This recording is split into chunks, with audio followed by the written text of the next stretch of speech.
Vasilios putting in some tag grant applications? Yeah, this next month we were just getting all our ones completed for this last year. That was such a short period. Yeah, I know. I put mine in on Friday. Yeah. So yeah, we're going to put some in April. Yeah. But our last one we did yesterday. Those were really important. So from 95 to Where do you want us to stand? Thank you, Vasilios. How's everyone doing this morning? Very good. It's wonderful to see everyone here on a Saturday morning. My name is Paul Ortiz. I'm a professor of history and I have the great privilege of directing the Samuel Proctor Oral History Program. We're the main host and organizer of today's program, Future of Florida Springs, a discussion on spring health. I cannot imagine a more important and auspicious time to hold this public program. The Samuel Proctor Oral History Program has been involved in issues of water and the environment from the very beginning of the founding of our program in 1967 by Dr. Samuel Proctor. When I arrived here at UF, and I taught at University of California, Santa Cruz for a number of years, but when I arrived in 2008, one of the most important projects that we had ongoing was a project where we were interviewing leaders and scientists who were involved in each of Florida's water management districts. That collection is accessible to the public. I also had the great honor and privilege of doing a series of interviews with Mr. Nathaniel Reed. Those of you familiar with the history of water and environment in the state will know that name. Mr. Reed was a really remarkable individual in terms of thinking about ways to protect the water and environment. So the Proctor program, why are we holding the event today? Well, obviously the timeliness, the importance, even the sense of urgency to have this kind of public program. We have great speakers today. I invite you to look at your program. In fact, this is an amazing list of speakers. But as Vasilios was organizing this program, and by the way, let's give a round of applause to Vasilios for putting this together. I'll say a few words about him in a moment, but as Vasilios and the Proctor program were putting this program together, beyond just getting incredible speakers, such as our keynote speaker today, Dr. Steve Knoll, we realized that dialogue and discussion and listening, all of the skills that are paramount in oral history, that all these things would be just as important today as the quality and the quantity of our incredible list of speakers. Because this is an issue, water and the environment, where listening and dialogue and discussion are really vital at this point in the history of the state of Florida. Before I give away back to Vasilios and the platform, I do want to say a few things about other programs and projects that are coming up that the Samuel Proctor Oral History Program is involved in. And by the way, how many are first-time visitors to Pugh Hall? Very cool. Welcome. And so the Proctor program has just the great honor of sharing the building with the Bob Graham Center for Public Service. The director is Dr. Matt Jacobs. Matt and I have known each other since we were in grad school. I was a grad student in the 1990s at Duke University, and I never held it against Matt that he was a grad student at UNC Chapel Hill at the same time, because we both played basketball together on the Duke intramural basketball team, and we made it to the championship one year, and we almost won if it wasn't for those younger ROTC kids, right?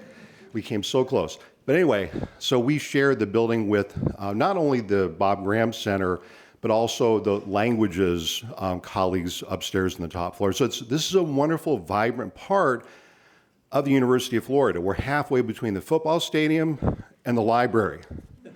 It's the ideal place to be. But the Proctor program has always been a student-driven research center. That's what makes us unique among our peer programs in the United States. So every major university has an oral history program, but I think what makes the Proctor program unique are students like Vasilios, and the fact that our students are field workers. They want to get out in the field. They want to talk to people. They want to talk to scientists. They want to talk to environmentalists. They want to talk to teachers, labor organizers, anyone they can talk to. And one of our longstanding projects is actually the Virginia Tidewater Initiative.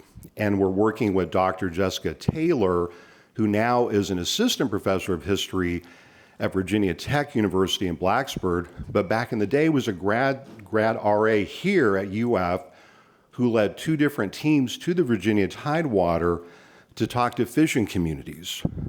This was about 8 or 10 years ago, about the impact of global climate change, the receding of coastal lands, and its profound impact on fishing in the Tidewater. So we've always been interested in these types of projects, and I also want to invite all of you to our next public program is on April 12th. It also will be here in Pugh Hall, although we'll be back in the auditorium. And it's a premiere of a film that tells a remarkable story.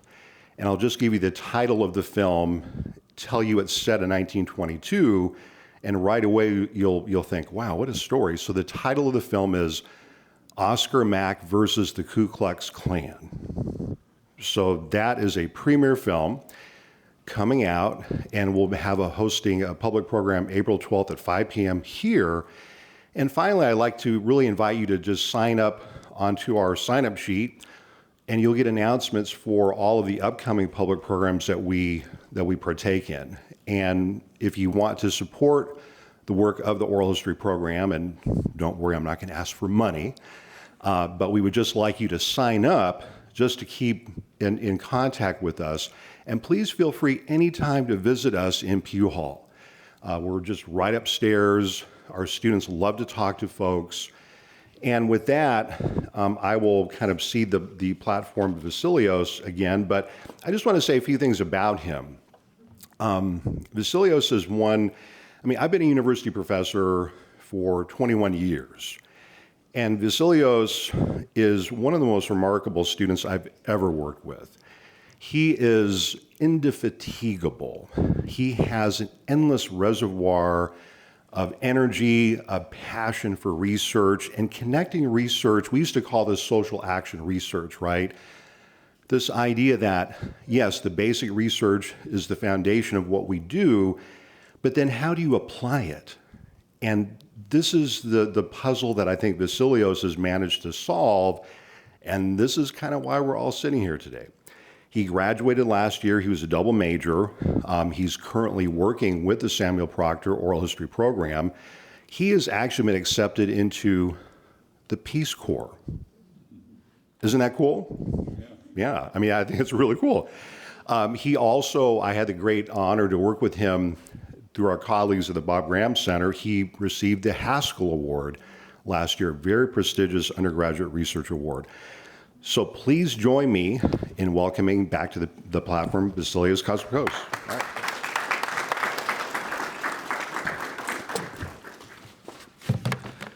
Thank you so much, Dr. Ortiz, for such a phenomenal welcoming address.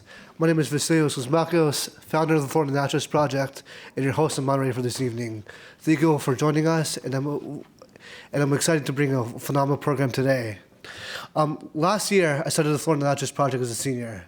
Over the course of a year and a half, I've conducted over 60 interviews from across the state, from the Panhandle to the Keys, interviewing a variety of stakeholders ranging from politicians, scientists, fishermen, and everyday people to tell the story of Florida's waterways. This project explains how a variety of overlying factors contribute to the destruction of these waterways and the cost they have on the individual's economic, environmental, and political livelihoods. As I've gone across the state and to gather a story of these waterways, I noticed a couple of different motifs. But fundamentally, I noticed that the conversations through my conversations, that there's a lot of agreement that these waterways are getting destroyed, and it's not happening over a matter of decades. In a lot of cases, it's happening over a matter of months and years. But through these conversations, I noticed even though I noticed a lot of agreement as to the urgency of the destruction of these waterways, I noticed that there's a lack of a general consensus of what's causing about what's causing their degradation, which is why we're here. The spirit of today is fundamentally about conversation and about discussion. Because as a scientist, activists, leaders, and most importantly as individuals, it's crucial to remain objective as possible when analyzing any issue, and to be cognizant of our emotions, the power structures, and the biases that may alter the understanding. The word truth, doesn't in academic circles tends to be a dirty word. What is the truth? It's a very subjective thing.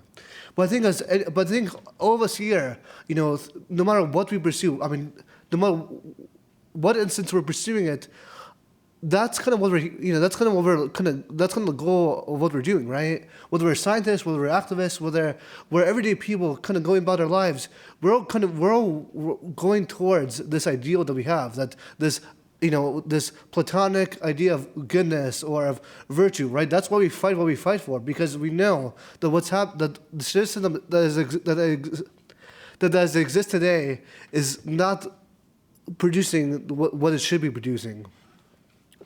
So again, right? The spirit of this event fundamentally is one of communication, discussion, and to encourage a breakup of tribalism that exists between different schools of thought. In the hyper-political world, where nothing seems to be untouched from those of division, we owe it to ourselves to return to the days of intellectual honesty and conversation, where both people can disagree on an issue and walk away from a conversation and be able to better for it. Ultimately, I hope that our speakers and audience members alike will leave with a more open understanding of the issues and are more likely to engage in conversation with someone that thinks differently. Humankind is at its best when we sit and we discuss things together, when we smash ideas together and see what happens, no matter where it may lead. So thank you all. Thank you to our amazing thank you to the amazing organizations that we have today: Care Problems, the Florida Right to Clean Water, and the Florida Springs Institute for tabling today. Thank you to our three wonderful workshop hosts, Dr. Sadie Hudimer, Linda Walensky, and Sadie Pouchet. And thank you to our wonderful list of panelists: Dr. Robert Knight, Dr. Mark Cohen, Greg Owens, and Merrillee Malowitz-Jipson for being here for our panel, and to Dr. Steve Knoll for giving our keynote address.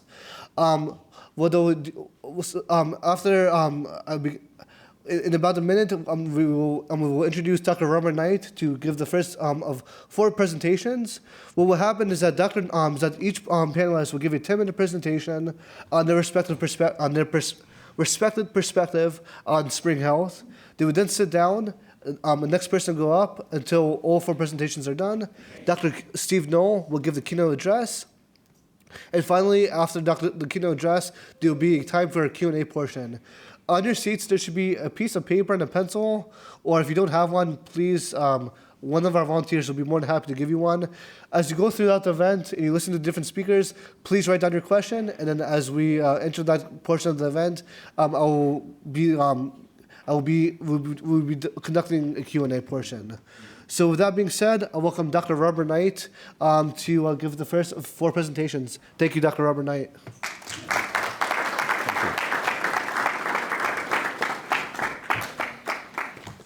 That was a fantastic introduction for the Samuel Proctor Institute and for Vasilios, the project he's been doing. He did wonderful interviews. The guy has really picked up on the subject well and asking a lot of questions that really bring out your knowledge about the issues. And so those are all online, right? All the interviews you did? You said there were 60 of them total? 60 and counting, yeah, on water? Yeah, so I haven't seen all of them, but I've watched all the ones about springs, that's for sure. And they were very well done, so thank you.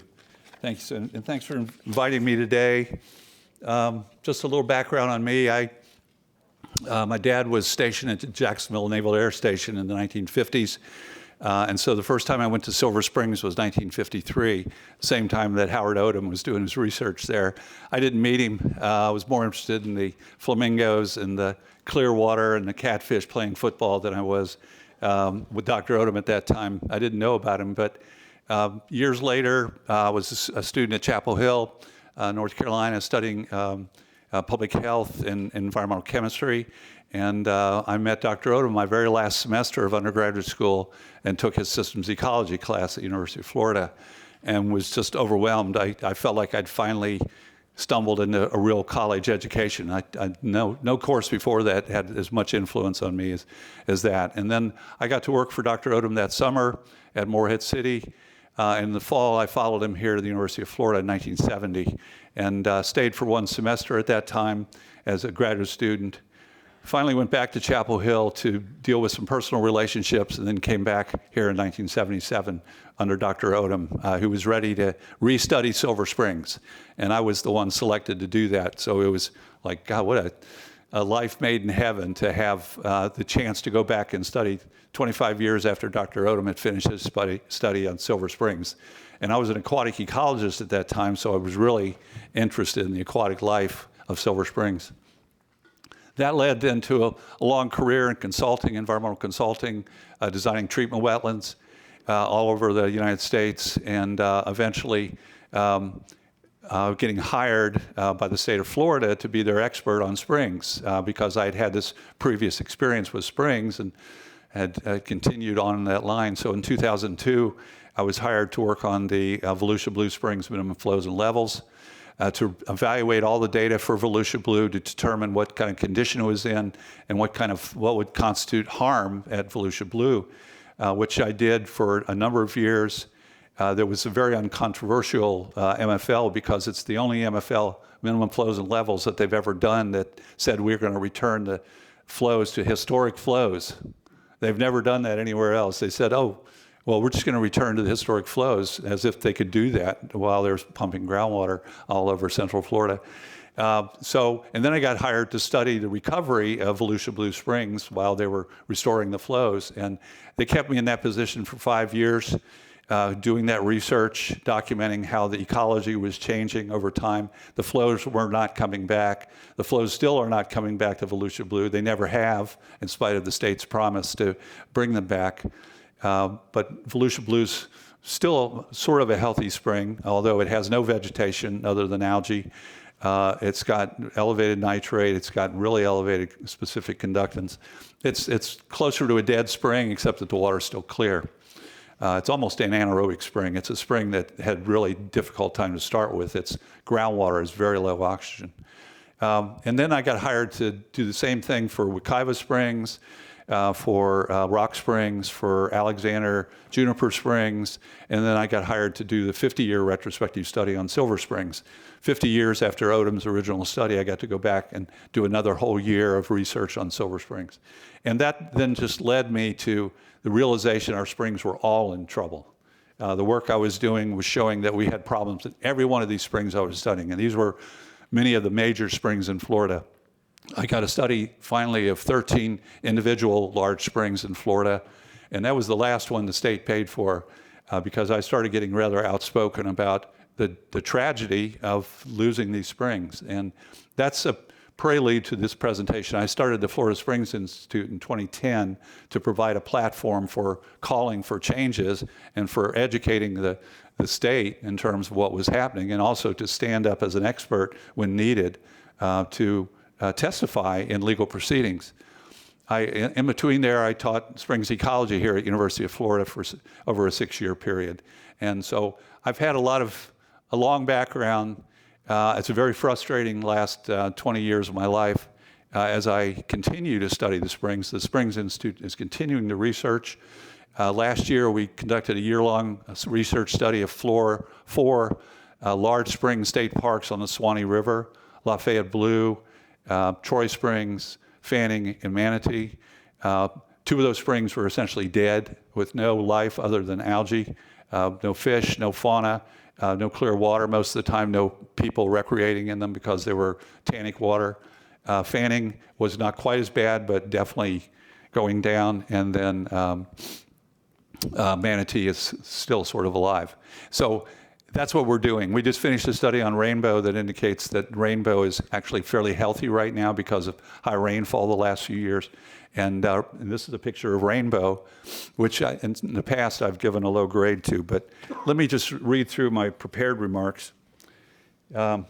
So Starting with Dr. Odom in the 1950s and continuing to the current day, we have a really clear idea of what's happening ecologically in our springs. The attributes and indicators of springs health include physical factors such as flow volume, temperature variation, and water clarity, chemical factors such as dissolved oxygen, specific inductance, and nitrate, and biological responses such as plant community composition, faunal populations, and ecosystem productivity. Those are the structural and functional aspects of springs that make a living spring, and this is a picture of a living spring. Rainbow right now is one of the most beautiful springs in the state of Florida. But based on more than 40 years of quantitative data, which I pulled together a few years ago, we published a detailed summary of changing health indicators, and this is an executive summary of that Florida Springs Conservation Plan. It's on our table back there, and they're free. These plans are free to you back there. I hope everybody will take one. We brought enough for everybody. What we did was rate 32 sentinel springs that had over 40 years of data, and they're at over 1,000 springs in Florida. It was hard finding 40 springs that have any kind of data set that's over a long enough period to see these trends. And A indicates a rating of very good and recommended intervention response to ecologically, of an ecologically desirable status, requires minimal intervention or maintenance. So we would like our springs to all be A's. Can I have the next slide? Am I in charge of that? Oh, I did not do that. Okay, so you guys have been watching the slides ahead of me. And F indicates a rating of failed, a recommended intervention of primary spring functions, very low or absent. The functions, that's the productivity, the secondary, primary productivity, all those. The restoration, increasingly difficult, may result in extirpation of the spring and associated species and requires immediate and holistic intervention. Well, the results of the analysis confirmed what we already knew and what we could all see with our own eyes. None of the springs, the 32 sentinel springs, received a grade above B+. Half of the sentinel springs had a D+ or lower. And 75% were graded as B- or less. And B- is really not acceptable. A B- is basically, these are almost all outstanding Florida waters in Florida. They're supposed to have the highest level of protection. And many now are outstanding Florida springs, another level of protection, supposedly. But the springs located in east central Florida, like Silver, and southwest Florida, like Rainbow and Crystal River, and along the Swanee-Santa Fe rivers are the most imperiled due to human activities. Many of these springs are prominent centerpieces within state and county parks. A few notable springs outside of these most affected areas, including Jackson Blue and McCullough in the Panhandle, and Kaiva in the Upper St. Johns, are also severely imperiled. Finally, the proximal causes of these excessive springs impairments are well known and human mediated. We know this. This is not new information at all. Groundwater extractions have depleted spring flows by more than 1/3 on average. They've lost more than 1/3 of their flow on average, and by more than that during drought years, much more, maybe 40 or 50%. Silver's flow went down to about 1/3 of its flow in 2012. Nitrate contamination of the Florida aquifer is due to the wasteful use of inorganic urban and agricultural fertilizers on vulnerable karst areas, and poor management of animal and human wastewaters. Think septic tanks, think wastewater spray fields, think dairies. Excessive human recreation, dams, think Rodman Dam, and seawalls add to the toll on springs' ecological harm. Analysis of the human groundwater footprint, that's the combination of groundwater extraction and pollution on all the properties in the 27 million acre Florida Springs region. That was 400,000 properties that we did the GIS analysis on, indicates that relatively small group of corporations and private individuals are responsible for the greatest share of the impacts on springs health. We're talking about 5% or 3% of the population is responsible for 90% of the problems. Next slide. But the documented and worsening ecological health of Florida's priceless springs provides ample evidence that Florida's political leadership is not working to fix these problems. Much of the tax dollars that are being directed to springs protection are in fact spent on projects that have had no measurable impacts on springs. We're talking hundreds of millions of dollars that are supposedly going to springs protection. That money's going into people's pockets. Springs health impairments continue to worsen every passing year. This is an unacceptable fate for Florida's most unique and precious natural resources, and presents a clear danger for the sustainability of the Florida aquifer. Everyone I know loves springs, and they all see springs differently. But nobody that's looked at springs sees that they're healthy now. And I'm sure you'll hear that from the other speakers. Please feel empowered to do something about this problem. This is a horrific problem for the future of Florida. Thank you.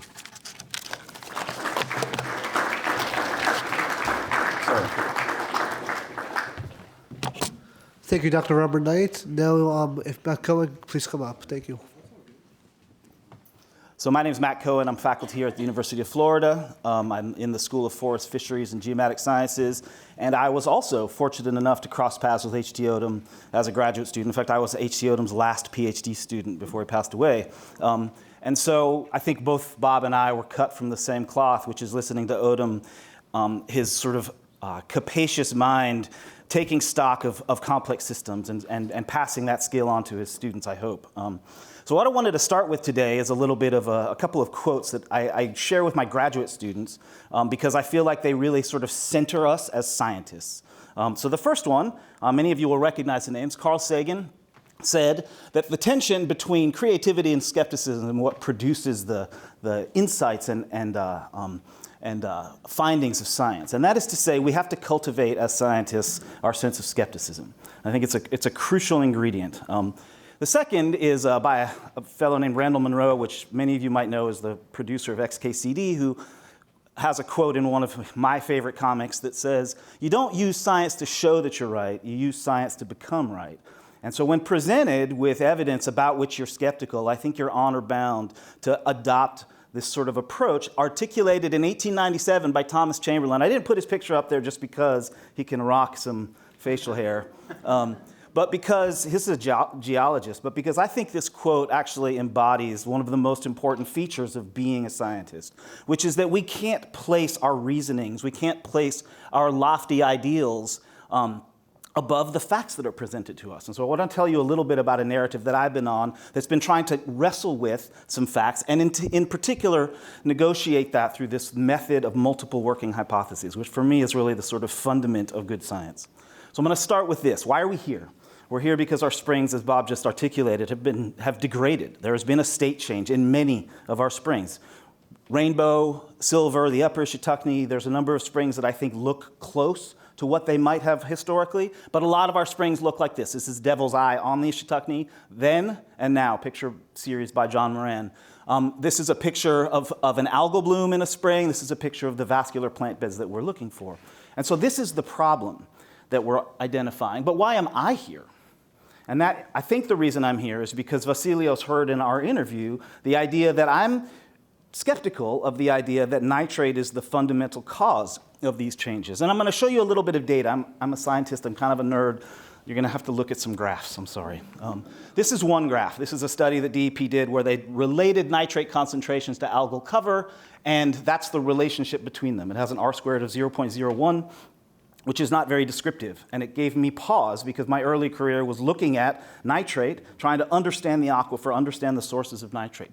The state drew its line for the MFL at that level, 0.35 milligrams per liter. So that is one line of evidence that gave me some pause, activated maybe a little bit of a red flag skeptic. These two pictures, this is from Silver River, which is running at about 1.4 milligrams per liter, so roughly 4 times the background, the desirable number. And this is from Alexander Springs, which is sitting at 0.04, so way below the standard. So clearly, I can cherry pick pictures, but that's one sort of line of evidence. I counted for this talk, I've written 17 papers about the springs, many of them sort of assimilating data. And this is one that we've done where we related the primary production that Bob was talking about, total photosynthesis in the spring, to nitrate, and there's no relationship. There's no relationship between then and now. Some of those are Odom's data. In fact, Odom, in one of his most famous papers in the 50s, said nitrate doesn't matter for photosynthesis in the springs. What matters is light. And the plants have been telling us this all along, and we just weren't listening. So this is how plants look. This is what was on this x-axis is the relationship between the resources available to plants. So think nitrogen and phosphorus. And this in particular is the ratio of nitrogen to phosphorus. And this is how the plants grow. And when plants are nutrient limited, they grow in response to the environment. So the environment changes and the plants change their recipe. These are the data from the springs, from 2 species of algae and in fact 2 species of vascular plants. There's no relationship. The plants have been telling us all along they're not limited by nitrogen. And I think this is a crucially important point because as Bob mentioned, there's a lot of money that's on the table, should be directed at the most effective ways of intervening to solve this state change that we observe in our springs. And if nitrate's not that thing, we need some alternative working hypotheses. So what are some alternative hypotheses? Well, this is a picture of my student Dina Leibowitz in Mill Pond Spring in Ishitukne, and she did her dissertation looking at the roles of top-down controls, that is to say grazers, the things that eat algae. And this is it. This is one of the key players, Alemia floridensis, is Florida rasp. And what she showed is that if she counts up all the snails in a site and relates it to the algal biomass that she observed, there's a pretty strong negative relationship. More snails, less algae. She did that experimentally, and as she experimentally added snails to some in situ mesocosms, the algae went away. I can show you a bunch of data, but that's the picture. Here's where she imprisoned some rasps in some experimental flumes and at Ishitukne Springs. This is where she kept them out. And so the ecological consequence of the accumulation of algal biomass in the absence of grazers is really quite strong. Now, there's lots of reasons why there are counter lines of evidence, and if we had all day, I'd keep going and you'd probably fall asleep, but there's like all narratives, there's evidence for and against this, but the grazer hypothesis, I think, has some pretty strong support, both this and some recent work. One of the things we noticed is that we can sort of now interview snails and ask them what makes them happy. And it turns out oxygen is one of the most important ingredients for assessing the happiness of snails. So this is dissolved oxygen. This is essentially these gray lines are the probability of seeing enough snails to graze the algae that's there. So when the oxygen's really low, you just never find those kinds of densities. And it's only when the oxygen's high, like the picture of Rainbow River. Rainbow looks really good because Rainbow River comes out of the ground, really high oxygen. So the oxygen hypothesis is a picture from Margaret Tolbert, the Song of Gaia. Gaia was the idea that the planet is essentially a giant meta-organism that produces oxygen. I thought it would be a nice photo to put in the back here. Oxygen in the springs has been used by Odum since the 1950s to sort of assess the function. There's this up and down wiggling of nitrate, dissolved oxygen. We can think of oxygen as like the heartbeat of this ecosystem. High oxygen confers a lot of benefits to plant growth. It confers benefits to animals who depend on dissolved oxygen to live. And the oxygen concentrations are also changing. This is a data set from comparing a bunch of springs in 1972 with those same springs in 2002 with this threshold of about 2 milligrams per liter below which a lot of aquatic organisms can no longer use that habitat. So there's an important connection between this grazer control and the oxygen story. Greg Owen, who's going to talk right after me, so I'm totally stealing his thunder. We thought we were going to talk in different order. But he did an experiment, this bold experiment where he said, let's add some oxygen to a spring. And when he did that, the red lines here this is basically plant growth over time. The red lines are where we added oxygen. The blue lines are where we didn't add oxygen to this experiment in Hornsby Spring. And it was just remarkable, the degree to which oxygen increases transformed that spring. And notably, when we added oxygen and snails together in concert in this experiment, the ecosystem flourished in a way that was beyond what we could have possibly expected. Likewise, when we added oxygen and added snails, the algal accumulation was essentially interrupted. It didn't accumulate any algae, whereas when we didn't do that, this particular experiment demonstrated that that ecosystem was accumulating a ton of algae. So there's support for this oxygen hypothesis. I'm going to go ahead and skip this one. The work that we're doing now is about this idea that on a lot of the springs that connect to rivers, the river water, this brown water, will rise up during floods and press back into the spring, push into the aquifer, and make the springs dark. So we're able to basically build a time machine to reconstruct the incidence of these events throughout the Suwannee River. So for example, we can add up all the flow at these upper locations and compare it to the flow downstream. We can do that from Ellaville to Brantford. We can do it from Fort White to Wilcox. We can do it from Worthington. So we're basically building little reaches of the river. And when we do that, we can sum up all the flow that we attribute to springs. So this is, now just note the dates. This starts in 1932. So we're basically able to reconstruct springs flow from 1932 to the end of 2022. And what I'm showing you is something called the cumulative anomaly. So like when it's going up, means the springs flow is increasing, and when it's going down, it means the springs flow is decreasing. And I don't think you need a lot of statistical analysis to note that somewhere in here, right around 1990, maybe 1998 is the year, I'll argue, and basically across all 4 of those reaches, we see dramatically declining springs flow. This basically corresponds to about 1,500, collectively 1,500 cubic feet per second of missing springs flow on the Suwannee River. And so I think there's an area of really strong agreement between what Bob was saying before and what we've been finding. This is the cumulative incidence of those reversals. Those reversals aren't changing. In most of the springs runs, we don't see more reversals except for the upper springs run. So think Madison Blue Spring in the upper Suwannee. But there's this phenomenon where the springs don't necessarily reverse, but they turn brown. We call them dark days, brownout days, right?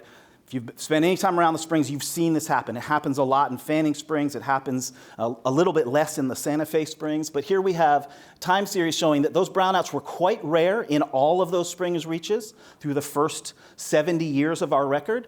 And there's been this just massive increase, an increase of more than doubling the annual incidence of these brown days in the springs since about 1990. This is almost certainly related to flow, but it's also something that we need to better understand. Has it related to the land use change in the upper watershed? We don't know. Just to show you the effects of these brownouts, this is a brownout on Allen Mill Pond. We saw brownouts where the oxygen level dropped for 3 weeks in a row. This ecosystem just got crushed. And just to show you what happens, this is Gilchrist Blue Springs during Hurricane Irma, before, right here on the 12th of September, and after, 2 weeks later, because of this brownout event. These are super important events for our springs, and the incidence appears to be changing. All right, so with that, I'm just going to wrap up and say I have questions, right, about what things we need to know in order to be effective stewards of these resources. Why are the populations of grazers changing? What is making these dark days increase? The mechanisms of that remain a little bit mysterious to me. And maybe most importantly, why do we see variation in oxygen in space and in time in the aquifer? Because until we can crack that nut, there's not very much we can do to replicate the kind of results that Greg Owen saw when he put bubblers in the spring. I don't know why there's so little oxygen in some of these springs and others that have a lot. So with that, I'm out of time, and I'll shut up.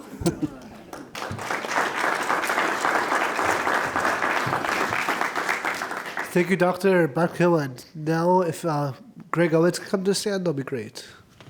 Greg Owens. Okay, yeah, thank you. I'm Greg Owen. I'm with the Alachua County Environmental Protection Department.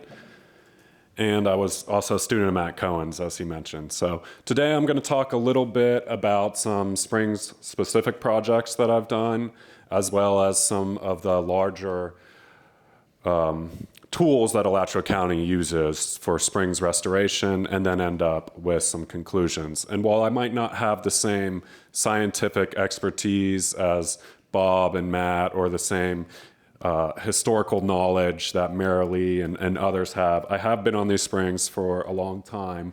I grew up in the 90s paddling the Itchitucknee, and then graduated to the back of the boat on the Suwannee. So I've seen changes through time.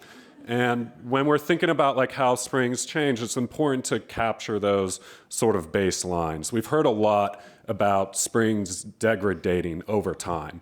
And while there's statewide, there's a lot of data to document the transition of springs from that iconic eelgrass to being covered in algae, there really wasn't a lot of documentation in this area. I work for Alachua County, so I'm really focused on the springs of the Santa Fe River. And this was something that we knew we needed. So we started a survey of between 14 and 16 springs on the Santa Fe, all the way from up at Treehouse Rise, Columbia Rise, going down to Sawdust Springs. And we started this in 2017.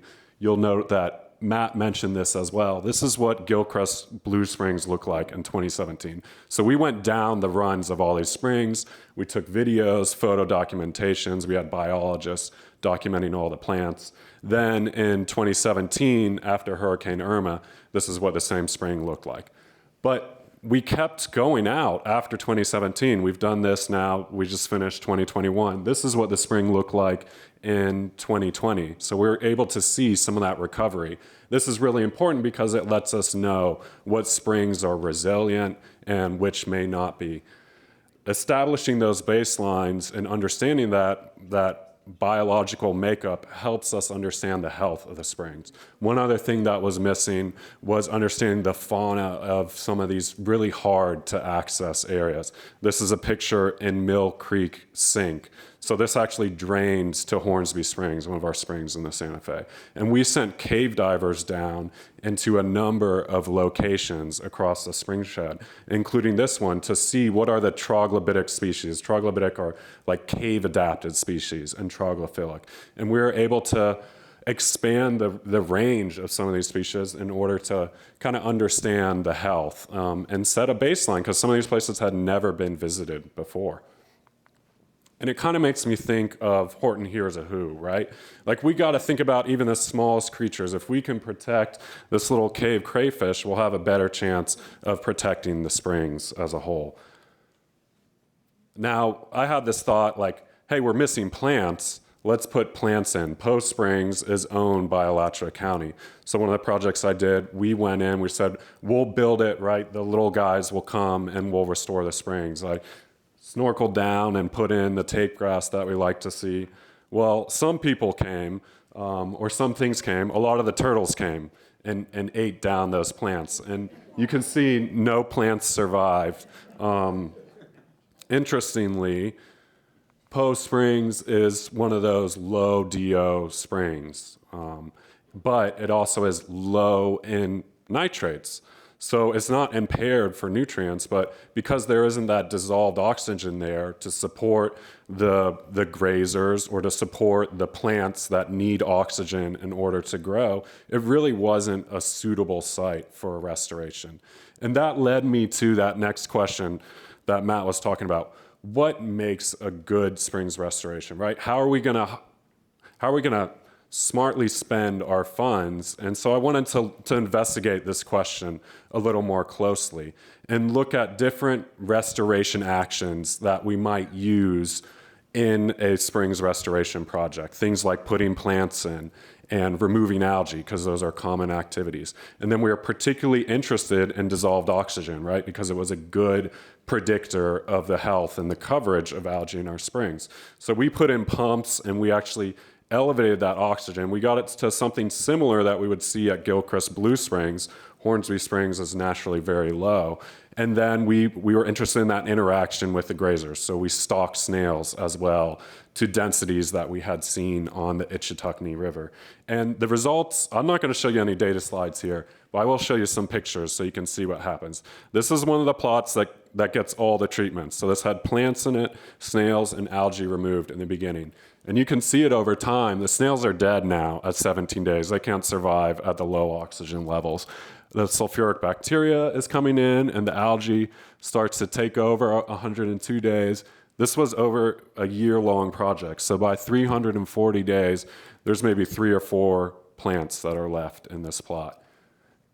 Now let's compare that with the elevated oxygen and see what happens. The algae is staying kind of stable, but our plants are starting to grow and really take off.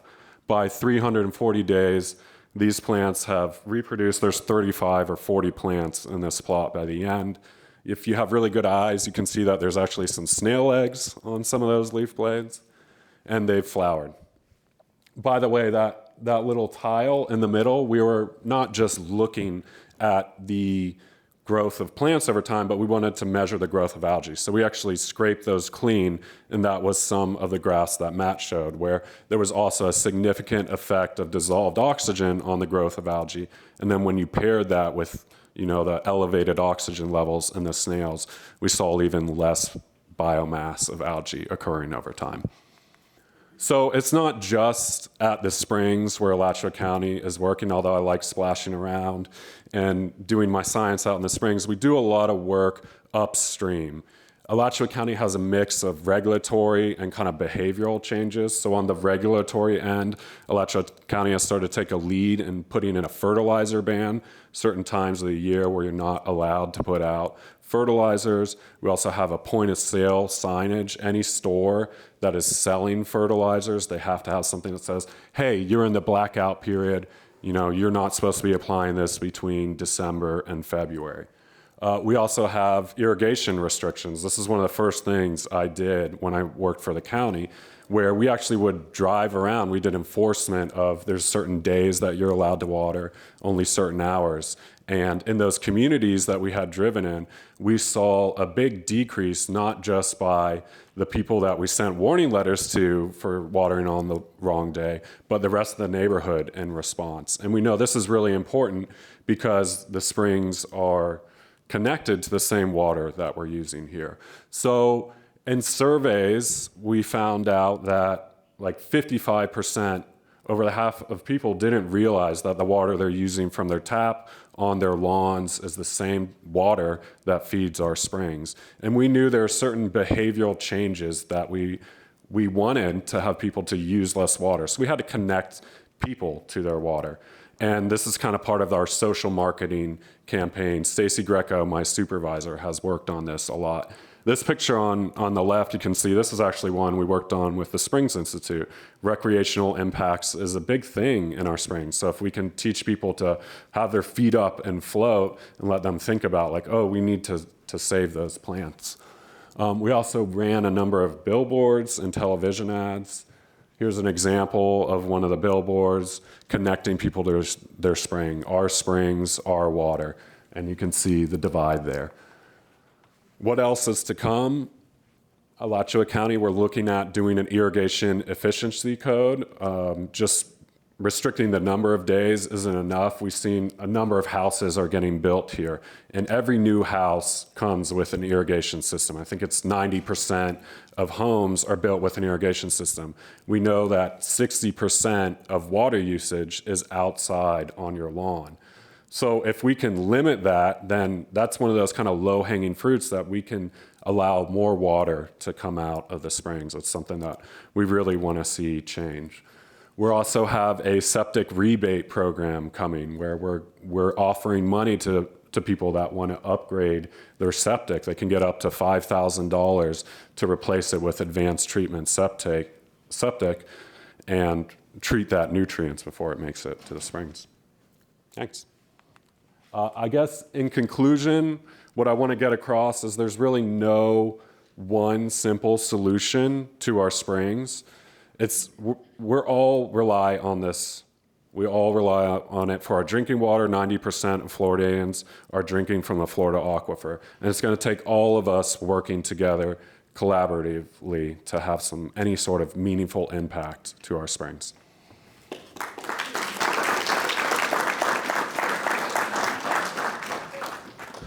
Thank you, Greg Owen. And last but not least, Merrillee Jipson.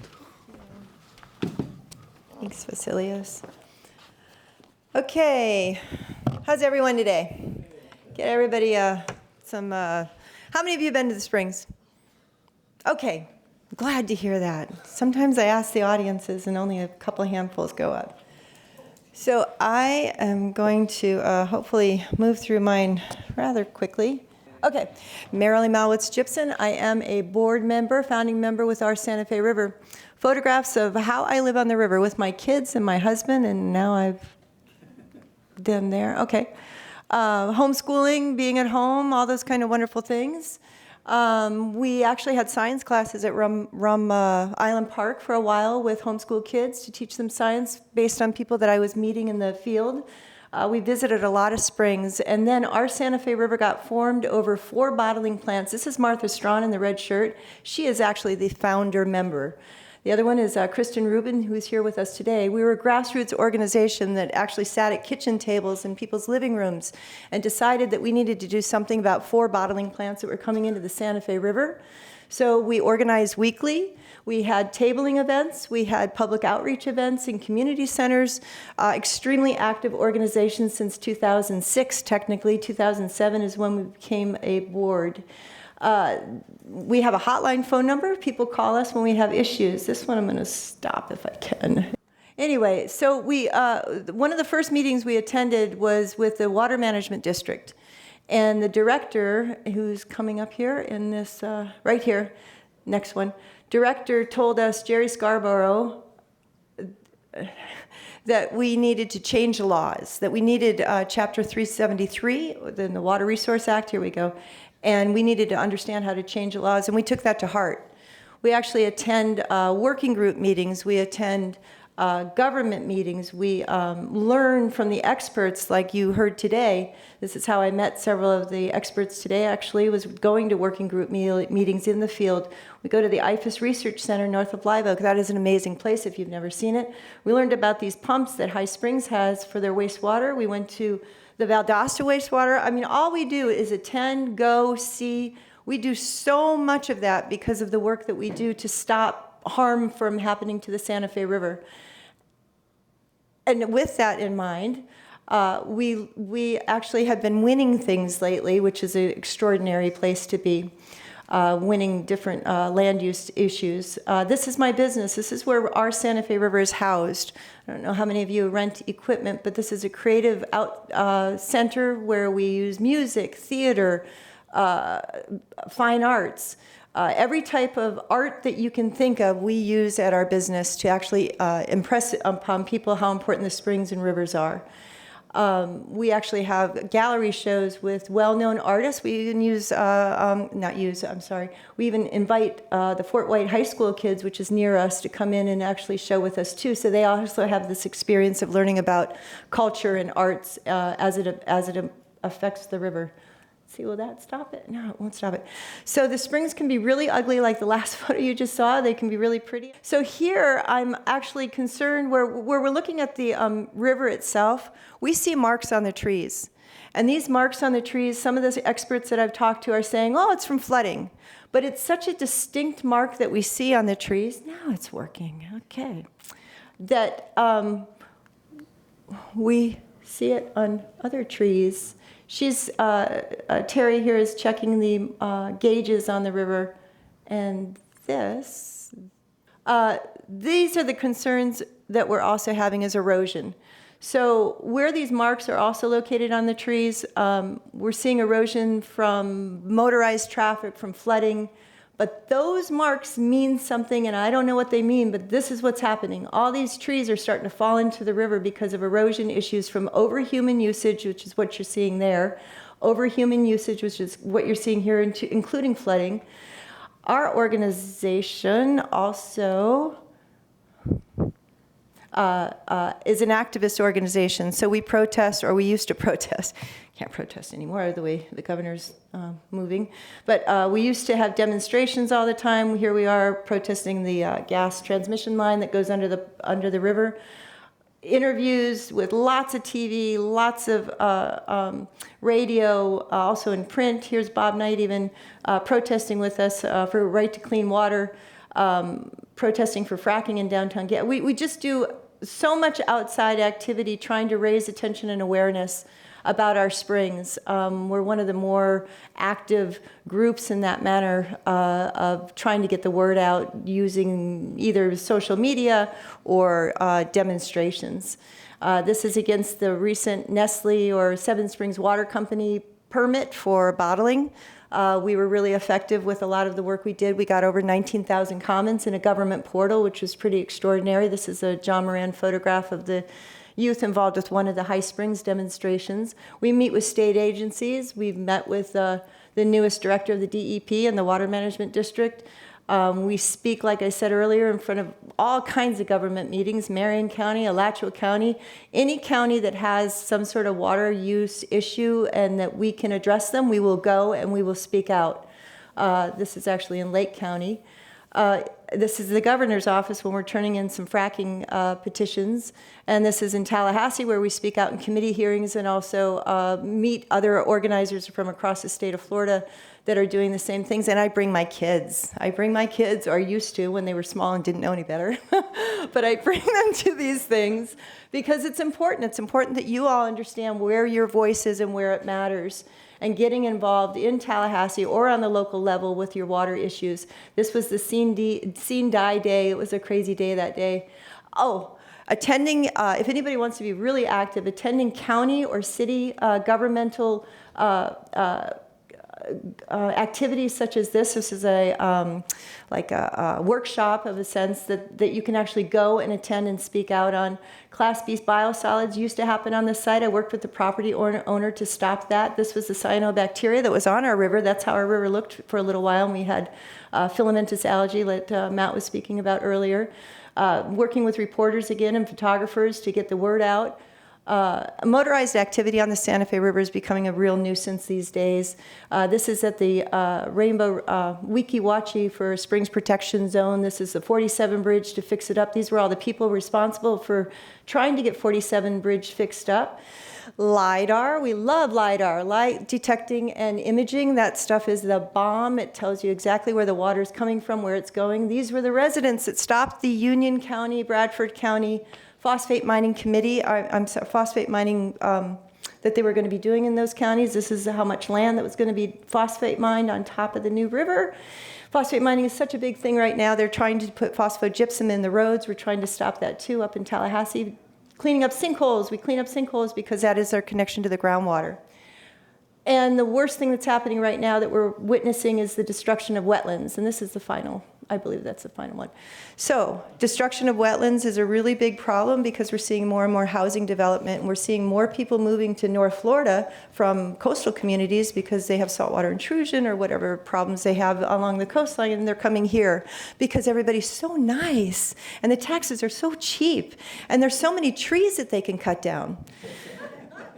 So we're trying to educate people about trees and how trees do matter when it comes to water and how much water is in the basin, because as you know, if you stand in the sunlight, you won't last very long, but if you stand in the shade, you could last all day.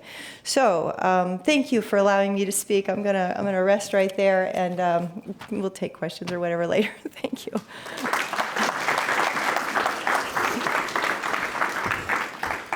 Thank you, Ms. Jipson, for a wonderful presentation. I now invite Dr. Knoll to give the keynote address. Thank you. And also, there's a piece of paper for you guys to write any questions. If you guys can just hand them to the end of the aisle, we'll be picking them up for the Q&A portion at the event shortly.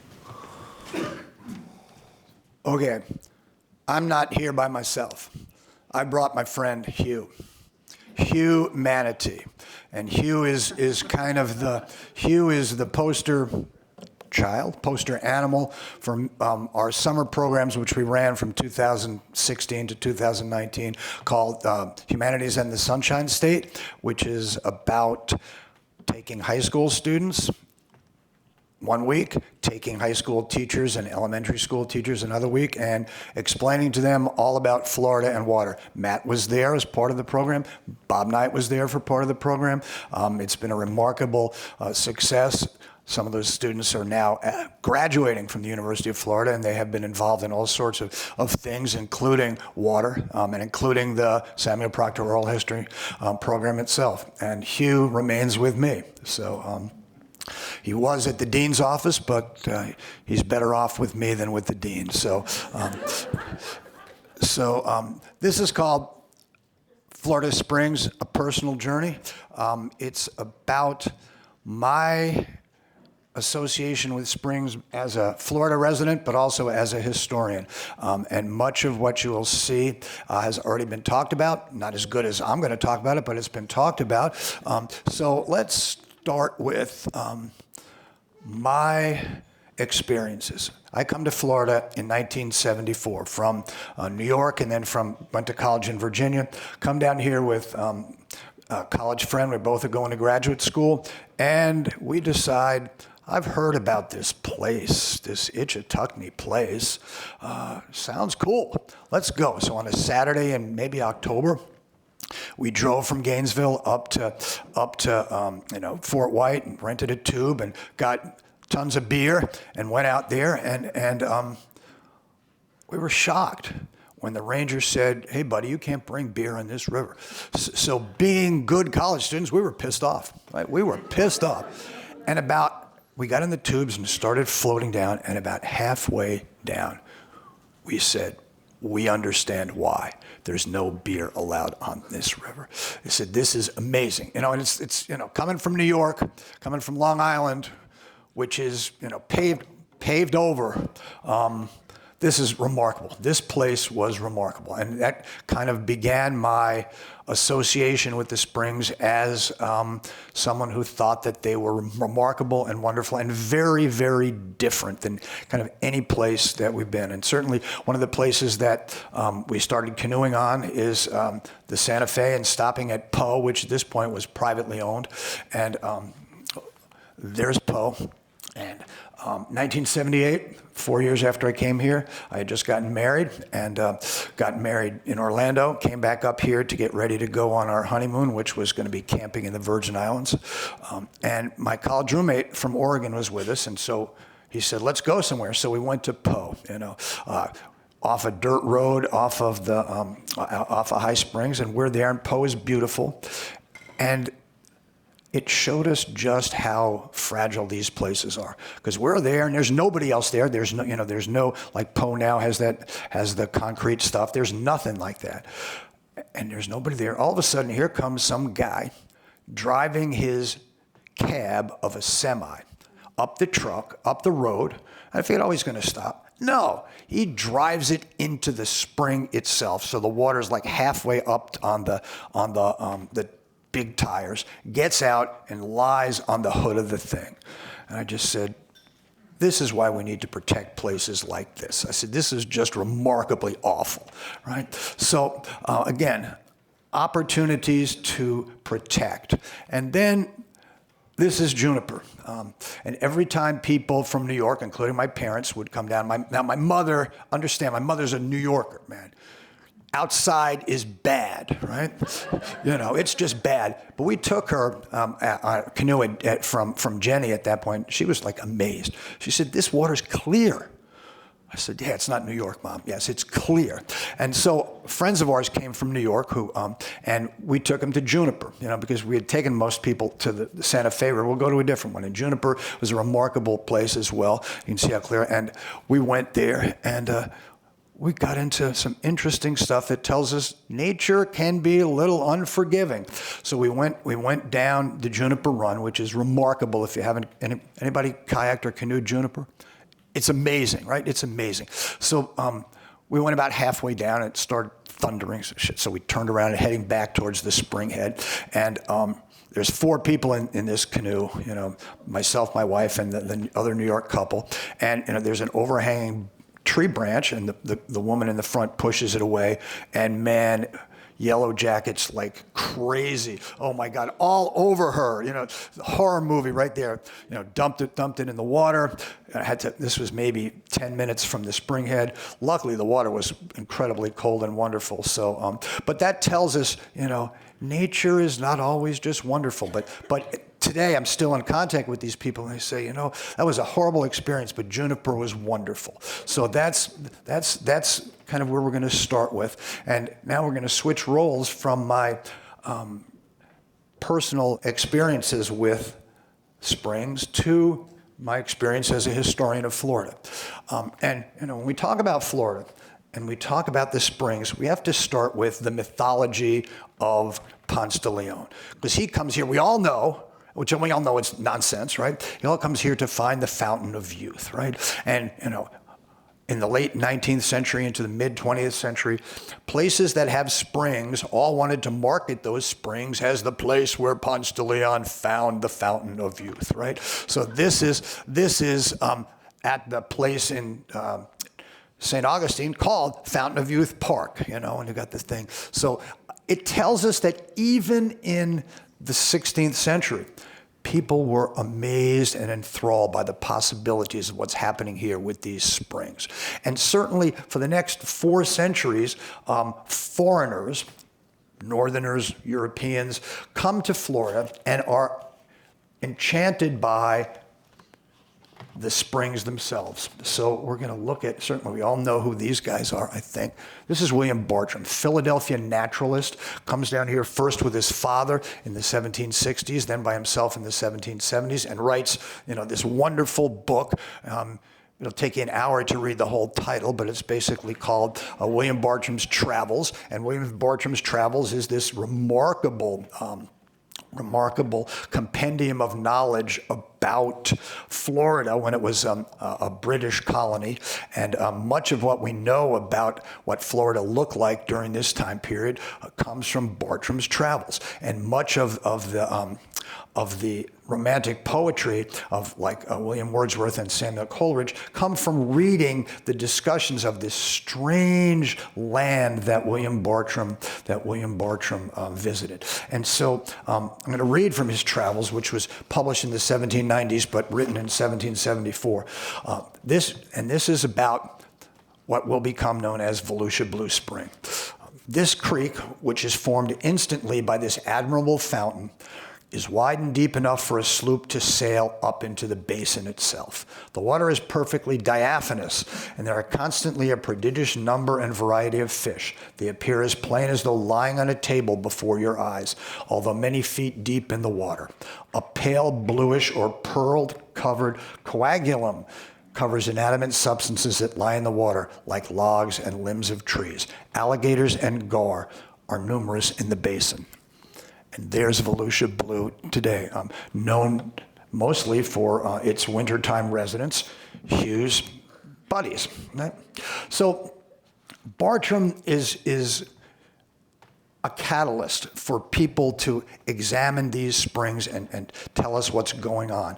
And by the 19th century, we have Florida has become United States territory in 1821, a state in 1845, and naturalists and geologists and scientists of all kinds come to this place because it's really the last frontier, right? It's, we think of Nebraska as the frontier. Don't let these people tell you that. The real frontier is here. The real frontier is here. So because it's so different from anything else, because all these people are coming from New York and Philadelphia.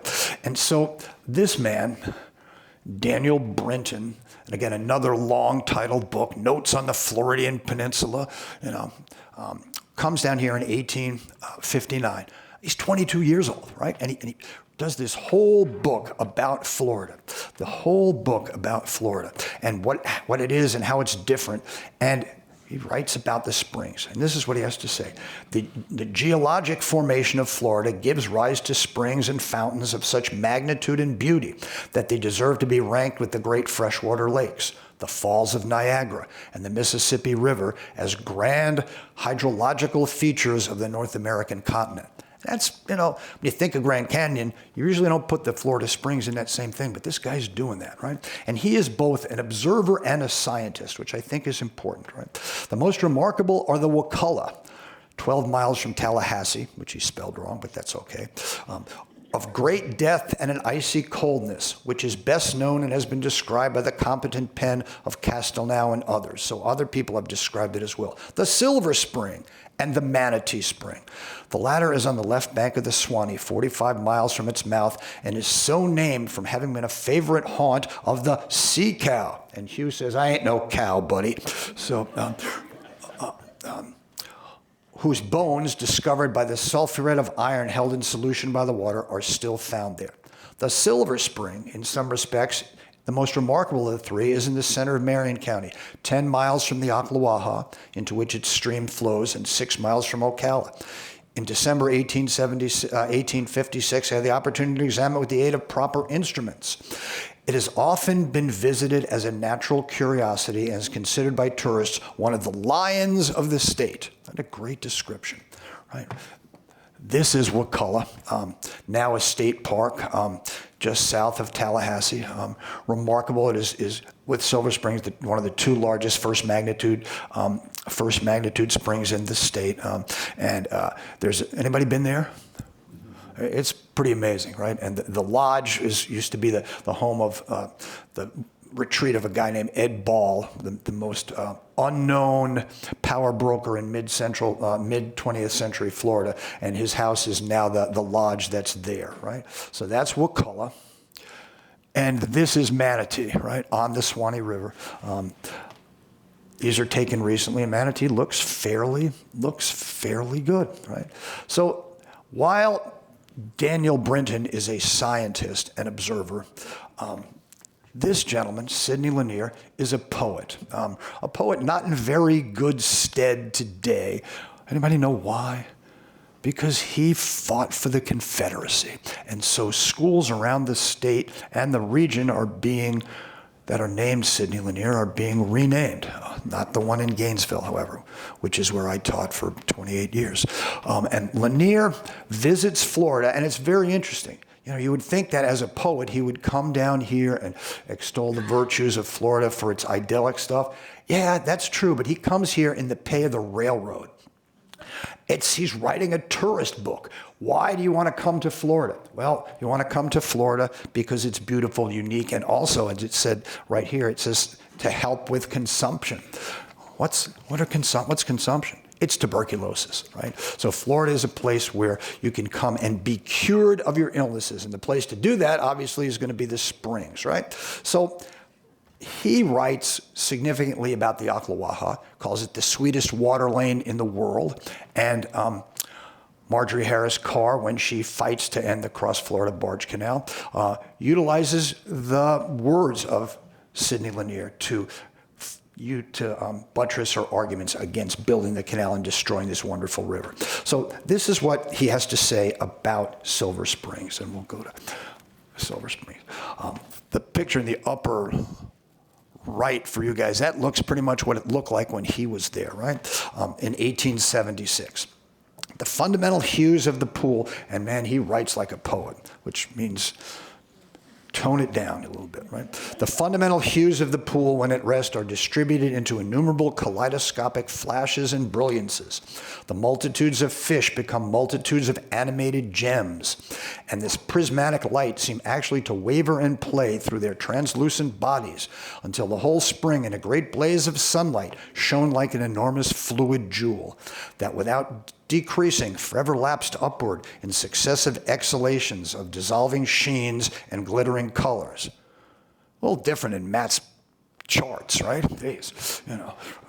So Lanier's vision at some level makes Silver Springs the most important tourist attraction in Florida from the 1870s into the 1950s. And what are they marketing? They're marketing Florida and its beauty, right? And so by the mid-20th century, we've got scientists coming down here, including someone who's mentioned by basically everybody, Howard H.T. Odum, right? And Odum, son of a sociologist from UNC, brother of Eugene Odum, and together these two are basically invent the science of ecology or discover it or examine it. Remarkable stuff. And this is Odum writing in 1957, and certainly, you know, the title of his thing is not as poetic as Sidney Lanier. Tropic structure and productivity of Silver Springs, right? And so this is what he has to say. By a remarkable circumstance of nature, there are many large springs in central Florida, each with a relatively constant temperature of 21 to 25 degrees centigrade. I ain't no scientist, so I don't know what that means. Anybody help me? What? Okay, that's what I thought. That's okay. There are many water types, and all contain aquatic communities in their basins and their outflow channels. Because of their special properties, these springs are a giant constant temperature laboratory. So he's going to utilize them. In spite of the actions of the community that tend to modify the water, a constant medium is maintained by the fresh flow from underground. In this rare situation, it is possible to compare whole communities in a ready-made experimental design. You know, really interesting. Then he goes on to talk about other people coming here. He says, when Brinton visited the spring, he recorded a boil depth of 41 feet, a temperature of, now 73 degrees, and a main boil discharge of 300 million gallons a day. All similar to what they are now. And now for him is 1957, right? In May 1864, a Confederate soldier, and this is Odum speaking about this, wrote a letter to his wife describing the thick carpet of perfectly green grass well under the water. Apparently, the main flowing stream has not, however, been much modified. A long history of permanency, because the assumption is it's been over 100 years, right? Is of course no guarantee of a future for when industry and large municipalities locate nearby, large springs cease flow as the demands on the artesian groundwater lower the table. This has already happened. This is 1957, okay? This has already happened in Kissingen Springs in Polk County. And I was part of a program through the Florida Humanities Council where we found people in Polk County who had swarmed at Kissingen in the 1930s and 40s and brought them out there to what it looked like. That's what it looks like today, but we brought them out there just before the pandemic. They were crying. They were crying because this was a part of their life that is now gone. So not only does he say Kissingen Spring, he says Palmasea Spring in Hillsborough County, along the Hillsborough River. Right? So you can see what it looked like in the 20s and what it looks like today, not much there. It has been restored by the Hillsborough Environmental Protection Agency, similar to things that, that Greg is doing, I think, here in Alachua County. So we've seen people in the 18th century, we've seen people in the 19th century, we've seen people in the 20th century. This is Bill Belleville. And Bill was one of the great advocates for springs, for natural Florida, unfortunately died fairly recently, very difficult for many of the people who support Florida environmental issues to deal with Bill's death. Bill canoed all over the state, kayaked all over the state from his home in Sanford, directed this movie called In Marjorie's Wake, in which two female environmentalists and academics traced Marjorie Kinnan Rawlings and Desi Smith's voyage from where the St. John starts down in East Central Florida all the way back up to Cross Creek. And this is what Bill has to say. As a sensitive little kid, I was enthralled with all the mysteries and legends woven into Silver Springs. Where does all this water come from, I wondered? And is that pit really bottomless? I yearned to find out where the darkness between the turquoise waters might lead me. At 8, everything unseen or forbidden was a fairyland of possibility, a place where the imagination could gift you with stories that otherwise would go untold. Silver Springs, after all, is the archetypical Florida theme park, one built around a spectacular natural geographic feature in a time when Florida had little else to sell. And that's what we do, sell it, right? But it's not truly bottomless, nor is its water supply endless. It's a hard lesson that we are now learning throughout Florida as the magnitude of our springs, our major springs decline and our potable water supply ebbs away. Despite the algae, the water is still transparent enough that I can look up through my mask, and he's describing he is he's scuba diving in the springs. Look up through my mask and make eye contact with a little boy sitting in the glass-bottom boat, intently looking down at me. His eyes are big and he seems entranced, pushing his face closer to the glass than the rest. So, these guys tell a remarkable story of human interaction with the springs as both scientific endeavor and as natural beauty. So, I'm a teacher. So first question is, what the hell is a spring, right? What is a spring? So what is a spring? Help me. I don't know. I'm a historian, not a scientist. What's a spring? I mean, okay, so that's great. We're talking about springs, and not one person here knows what one is, right? That's just. Thank you.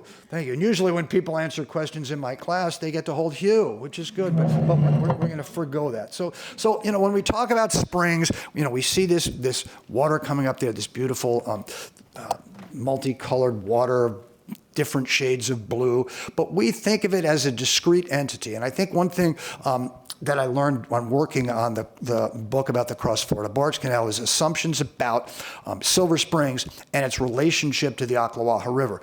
In late 19th century, the Alachua River and Silver Springs were inextricably intertwined in people's minds. You went to Silver Springs by the river, right? From that great tourist destination of Palatka, right? And you went down the Ocklawaha, down the Silver to the Spring Boil and back.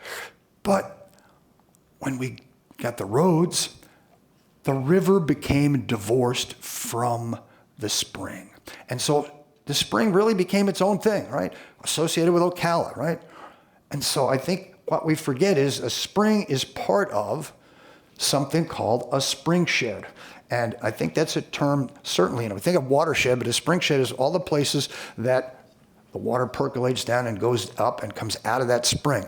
That's a historian's rather lame description of it, but it tells us that the spring shed is just as important as the spring itself. And in order to protect the spring, we need to protect the spring shed itself, which is kind of difficult. Oh my gosh, we have made Blue Springs into a state park. We're good. We're wonderful. It's a state park now. We've saved it. Well, if the spring shed is degraded, guess what? That state park will be degraded as well. So, when we look at springs, North Central Florida has the largest collection of first magnitude springs in the world, right? So it is a remarkable place. And it's a place that is certainly under siege. And, when we talk about water, and, I teach Florida history, I teach Florida environmental history, and we talk about Florida and water, what do we always talk about? The beach, right? We talk about the beach or the big lake, right? Lake Okeechobee. But if you're from North Central Florida, we all talk about the springs. And when you bring students from South Florida out there, they're blown away. They are blown away. And I tell them, you know what?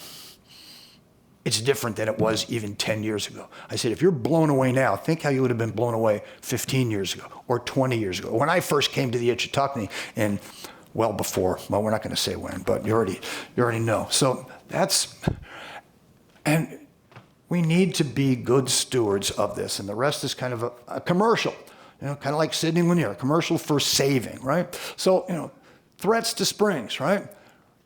And Matt can argue with this stuff, but certainly, I think that we all realize that whether it's a direct problem, we shouldn't be using all that shit, right? I'm sorry, And keep freshwater habitats healthy, right? And the 3 Ps, pumping, pollution, and people. And I think the third thing is really important and really interesting, sometimes we love these places to death, and I think that's, and that's really hard. I want to go there and see it, I want to walk on the spring, on the bottom, really crazy stuff. So we have to be careful. And this is just a great way to look at it. 3 Ps, right? Saving our springs. And nitrogen reduction, here we are, right? From this, and I got graphs too here. So found the level of nitrates in Weeki Wachee came back more than twice the level of DEP standards. Now, I'm not sure what that means, but I think we can talk about that. And if it's more than twice the standard, it's probably not what? Normal, right? Now, whether it causes problems or not is another question, but it's not normal. And we all know we love normal, right? Problems with overpumping, certainly. And overpumping means taking water out of there. Taking water for what? Taking water so that we can have baths. Taking water so that we can have more clean houses, more clean cars, and more lawns, right? So, and it's also for industry and agriculture. Florida has 22 million people, right? In 1940, it had about 1 million people. Think about that. So all those people need water. So we're overpumping for sure, right? And, short of telling people they can't come here, which we may be advocating for, it's going to be a problem, right? And then the obligatory Nestle stuff, right? Which is why we all have our water like this, right? Jenny Springs, in which Nestle is pumping 1 million gallons of water out per day, right? And groups like Merrillee's here, take action, break this. On the other hand, we have this, right? Now, can we take them at their word? I'll just let it to you to decide. But, at some level, they're there and we've got to work with them. I don't know how or why, but yes, we do. So, and I've got a whole bunch of then and nows, just like everybody else had. This is Gilchrist Blue in only a 4-year period, right? This is Ichitucknee, John Moran's pictures. Probably the same ones that we've seen already. This is Sulphur Springs, which we did not look at. This is if we drive down to Tampa on I-275, and just before you get to downtown, after you get to USF on the left-hand side, there's this strange tower. That's the water tower for Sulphur Springs. Right? And Sulphur Springs was this remarkable place of public recreation into the 1930s and 40s. Today, that's algae and everything else, no swimming, it's a mess. The city of Tampa is desperately trying to restore this so that it can be, again, a place of recreation. Probably not a place to swim, but it's problematic at best, right?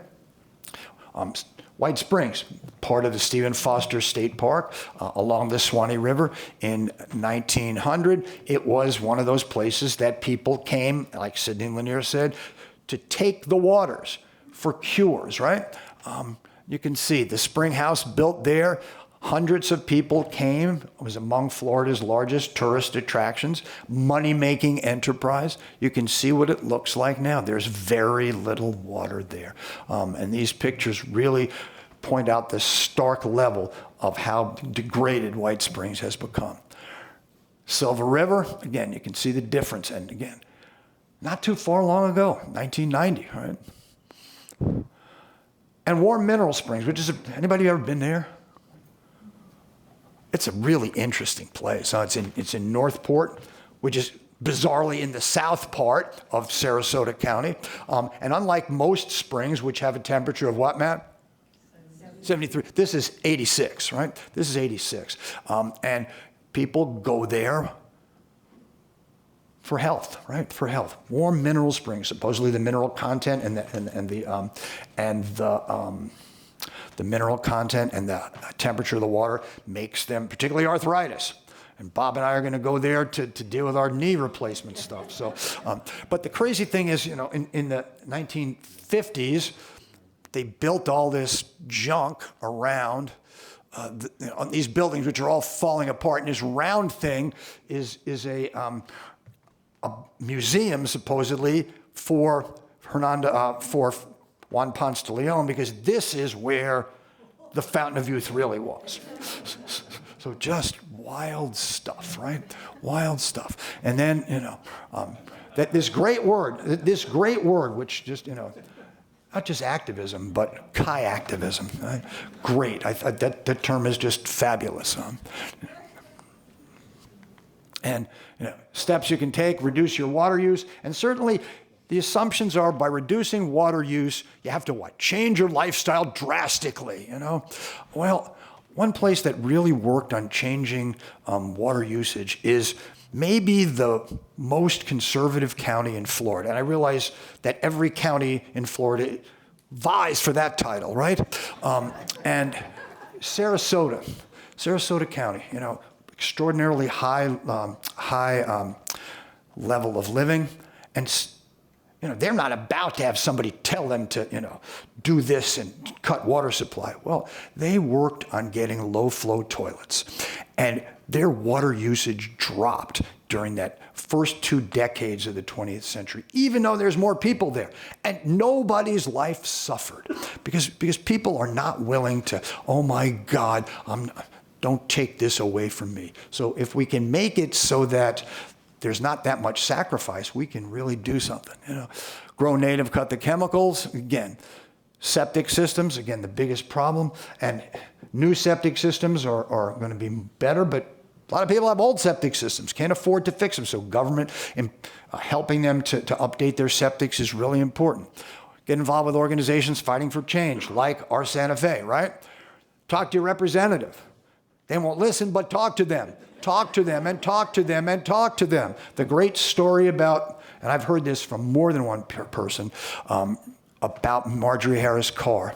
And all these people would say, you know, older men now, and said, man, I made sure that when Marjorie Harris Carr was near to take my tie off, because when she went to talk to me about saving the Alachua and taking down that dam, she would grab me by that tie and not let me go. So maybe we can get part of that, right? Stay informed and share your knowledge, and most importantly, vote. Most importantly, vote, right? You know, be sure to vote, right? Okay. Now, I got this great picture. Sorry I don't have you, Matt. Sorry I don't have Greg, but at Rum Island, right? At Rum Island. Recently, and this is from an article in the Tampa paper that they did, right? Which is just nice. So there's our boy, there's our boy Hugh paddling down there, Earth Day, been a nice thing to do. I remember on Earth Day with my 2 kids, we went and cleaned up the Hogtown Creek and its outflow from Glen Springs, and amazing the stuff that we found in there. But all that little bit helps, right? And Nature Conservancy protect and restores waters, and certainly government agencies can help. This is Swift Mud, which is a water management district of Southwest Florida, which spreads all the way from Brooksville southward, right? It's amazing. And they're trying to restore this stuff at Three Sisters Spring and Crystal River. And the basic reason it's been degraded is because so many people are there to watch Hugh's buddies, right?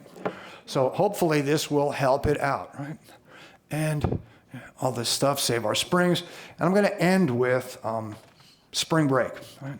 So for spring break this year, my son and granddaughter came down from Atlanta. My daughter-in-law, of course, being a teacher, had to work because her spring break is different, right? And so they went to Silver Springs, and this is when they went in the fall. And Dorothy got to see a manatee underneath the glass bottom boat, which tells us, that things are not as bad as we think they are. Oh my God, there's manatees there. How do they get there?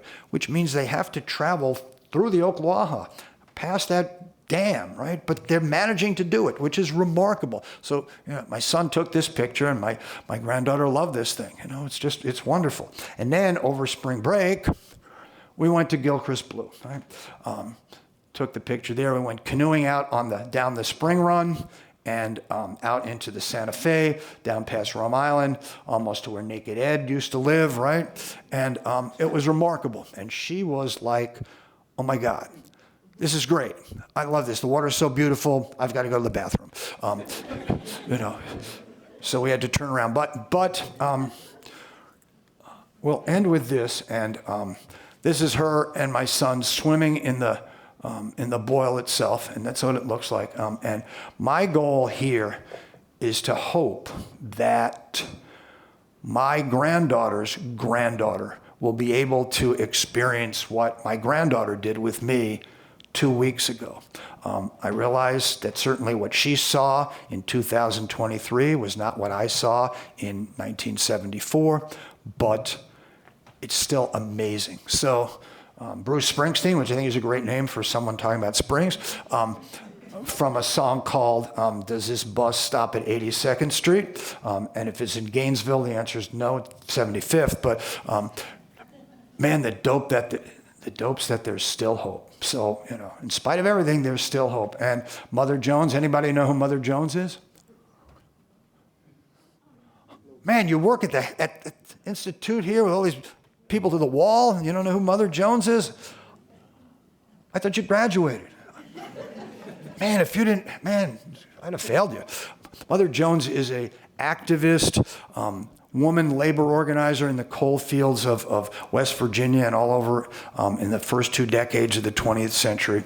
And she puts this as she's about to die: don't mourn, organize. So don't mourn what's happening out there, organize to prevent it from getting worse. Thank you.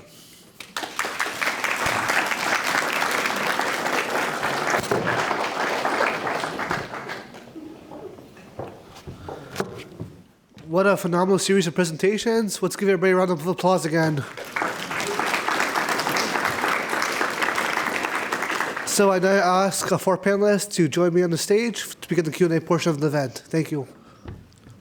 All right, so the way that this is going to work is that I'm going to ask 2 questions. If possible, I would like every single one of you guys to answer. Then I will take questions from the audience. I've already collected a couple, but if need be, I will have one person, I will open the floor to the audience members for questions. Other than the first 2 I'm going to ask you, feel free, if everyone, to answer the questions, each one of you, if one of you guys want to take the question individually, or if every single one of you guys wants to answer, just feel free to take the questions as they are, if that makes any sense. So to begin with, I would like to first ask you guys, what is the most direct way we can help the Springs? And if you can begin by answering that question, Dr. Matt. The most direct way is to have a whole new political system in Florida right now. I mean, and I didn't read that part of my presentation. No, I mean, it's really sad. We have a government that is not interested in actually providing a future for our environment. And even though that's one of the most important parts of Florida is recreation, tourism, and a healthy environment, we're not going to have that the way we're going right now. And water is, they pretend to be interested, but they're not interested. And this has been going on for a long time, but it just seems to get worse and worse. So that's what I would say. I do want to say that these problems are all solvable. The springs will recover as soon as we pump less groundwater and as soon as we do something about nitrate. Nitrate's not the only problem, obviously, but we need to pump a lot less groundwater, about less than half of what we're pumping right now. And we can do that. I've got a book, my new book on saving Florida Springs back there. I lay out, we need cisterns, we need to use rainwater, and we need to stop using our precious groundwater to water grass and yards and things like that.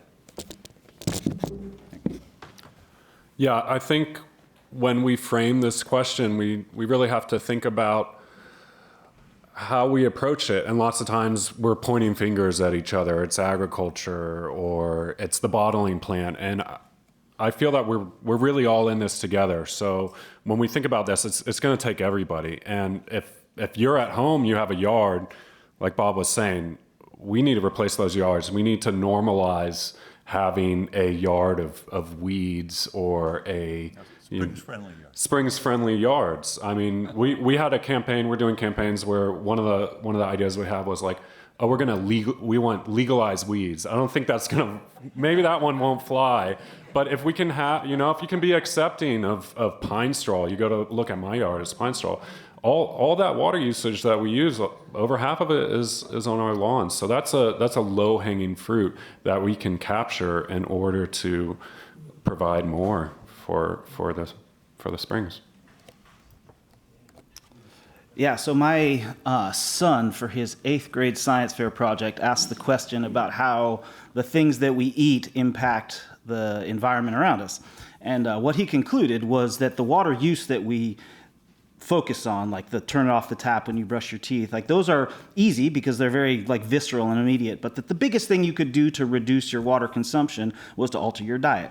Whether or not there's any leverage for that in sort of public discourse, or whether there's any leverage for changing the government wholesale, as Bob would like to see, like, I don't know. I'm a scientist. The things that I would like to, that for me, the sort of most direct way that I can influence the discourse about springs is to try to, solve the puzzles that are out there, the things that don't make sense, the ways in which we are, I think, remain confused about the best ways to be stewards of the resource. And so that may not be your journey. So I'm sort of speaking for myself, but that is to try to be a committed empiricist. So. Well, I totally agree with the changing your lawn habit.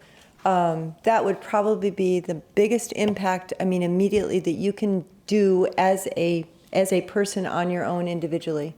Our Santa Fe River, even at Rum 138, created a garden that is all native. Once the plant roots are established, there's no watering. And those native plants actually increase habitat also. So changing your garden, like Greg just said, changing your landscape and what that is also will certainly help water. Lawns are the biggest consumers as far as you individually now as that goes. Get rid of HOAs because HOAs, particularly in South Florida, will not allow the things that you guys are talking about, right? Oh my God, you want to get rid of your lawn? You're a communist, right? And we don't allow communists in Florida. So I think convincing people that lawns like that are acceptable, appropriate, and beautiful, right? Because there's this beauty vision of what a beautiful house should look like. I think the other thing is working through IFAS to get agriculture to use water more efficiently. I mean, everybody agrees we need agriculture, right? And agriculture is the largest use of water in the state, as it should be. But they waste a lot of stuff. You may waste stuff on your lawn, but they waste a lot of stuff. And IFAS is working with them, again, to try to use water more efficiently. But boy, that's hard. I mean, old habits die hard. And my grandfather would farm this land, and my father farmed this land in the same way, trying to convince these people that it's important. And certainly tying that into things like understanding that losing water leads to things like saltwater intrusion, which ain't good for your plants, buddy, right? So, getting them to understand that and working with them, I think, is really important. And I think the other thing is getting people out. My in-laws, my sister-in-law and brother-in-law moved to a retirement community south of Ocala, not the villages. So, and they became enthralled with the springs, so they go all over the place. And they say nobody in that place has visited anywhere, and so just getting, if you see the springs, if you see them, you will become an advocate. So getting them out there, and certainly in my classes, we talk about this, and vision, images help, and not just pictures. Pictures are nice, but getting them out there and seeing that is remarkable. And I guess the second question for me is, discuss the role that agriculture has in spring health. Our culture? Agriculture, sir. Oh, agriculture? Yeah. Yeah, well, I sort of disagree with some of the other answers. The problems are large, very large. We're pumping close to 4 billion gallons a day of groundwater that should be coming out of the springs.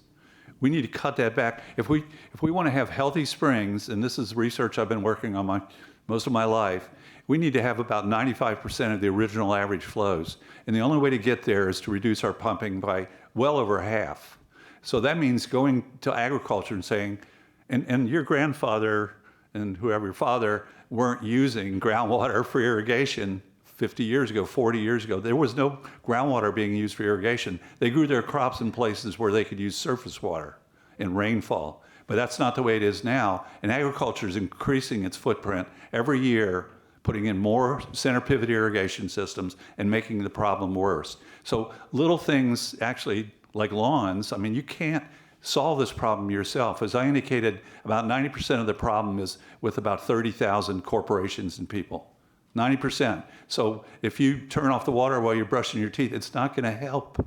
I mean, it helps a little bit, but it's minuscule. It's not, you're not going to solve the problems. So agriculture's a big part of the problem. Yeah, I think with springs, this is one of those wicked problems that it really is going to take the collaboration of everybody. And agriculture usage was surpassed by public supply recently. If you look at the USGS report, public supply, we're using more water than agriculture in the latest in the state of Florida. We all need food to eat. We all need water to drink. But I think, we're in this all together. There's going to have to be some major land use changes in order to provide more water yield at the springs. And Matt will probably like to talk about this a little more, but when you're looking at the water budget, the evapotranspiration, that's a huge component of it. So if there's more plants, there's more ET, like how are we going to get more water yield? Are we going to replace some of those agriculture fields with solar farms or something that we can allow more recharge? Or individually, we're going to make choices. I do Meatless Monday, so it's great you're thinking about that. Maybe we can get everybody to, I think we all need to think about this together, and maybe turning your water off while you brush your teeth isn't really impactful. But I think as we approach this collaboratively, that's how we're going to have that sort of restoration. Yeah, I should have said that my son's project, one of the statistics that he found, my favorite one actually, was that if every resident of Gainesville reduced their consumption of meat, like eliminated meat 1 day a week, we would save collectively, in terms of the water necessary to produce those commodities, a water footprint equivalent to the flow of the Ishitukne River. Think about that for a second. It's astronomical. He calculated it, and I double calculated and didn't. Anyways, I think that's right. And so it really suggests that some of our personal consumption patterns, we're all consumers of food. Agriculture is producing the commodities that we eat. It's an ecosystem, and we can't necessarily sort of decompartmentalize it. I would say that there's a lot of opportunities for agriculture, like as Steve mentioned, to be cajoled, incentivized into reduced water consumption via efficiency, lowering the water consumption via those center pivots. There's programs out there, and if you look at the USGS water consumption statistics as your reference, the consumption from agriculture is declining. And so maybe those are, there's always dispute in statistics, but I think that those are important observations, is that there is actually a lot of capacity to reduce water consumption, particularly when it's motivated by sort of technological interventions, smart irrigation systems that don't turn the irrigation system on when it just rained, for example. And I think that those similar kinds of things we've been talking about, urban lawns, my wife and I are committed to using a watering can to just irrigate our fruit trees and whatnot. And I think, the state of Florida has been progressively moving in that direction in ways that should confer some hope upon us. The per capita water consumption has been declining in the state since 1980. Right? And so we are finding ways. Part of that is the build-out effect. People have smaller lawns. But part of it is also the kind of programs that Greg and Merrillee are talking about, educating the public about their water footprint. And so I think I would not point the finger directly at agriculture. We are all food consumers. I saw food moving around. Maybe we'll be food consumers very shortly. And so it's very important, I think, not to be sort of pointing the finger and asserting that there are good guys and bad guys in this argument. I think, as Greg said, it becomes we're most constructive when we try to find common ground, and I think water consumption is a very easy way to find that. Well, being in that area of ag world, we're in Fort White, surrounded by farmers, and talking to farmers one-on-one and finding out how they're reducing their water use. They are doing advanced technology, and they are reducing. There's something that is more heinous in a lot of ways, and that's mining. Mining in the state of Florida brought down one of the springs already that was seen in one of these videos. So mining on the ridge, on Trail Ridge, between our side of Florida and Jacksonville side of Florida, Chemours is discharging 72 million gallons of wasted water. So that gives you an idea on how much water they use a day. It's polluting the areas downstream. It's a whole other story. I'm not going to get into that. And then Nutrien up in Hamilton County is using a substantial amount. I think it's 64 million. I forget what they're at right now, a day. Those water uses, not only are they using water that is changing is it called pentametric divide, the water divide between us and Jacksonville. I believe it is the reason. Even though Jacksonville has a lot of water that they use as a city municipality, that mining is even more. And no one's talking about that. And I think that really needs to be discussed. Deforestation also needs to be discussed. The more that we cut down the trees, the less water that's getting into our groundwater system. When it's hot out, it is just hot, and that transevaporation is happening. When it's shaded, it's keeping it down, and it's also carbon sequestering also. The other thing, there's one more water use that, well, anyway, I'll leave it at that, the mining and the deforestation. The gyp stacks are another issue altogether because they want to use, it's a problem, but in terms of water use, what we're talking about right now, it's the consumption of water use for mining that is a problem, and it's also polluting people downstream and killing them. I'm fine. Okay. So I'll take 2 questions from the audience.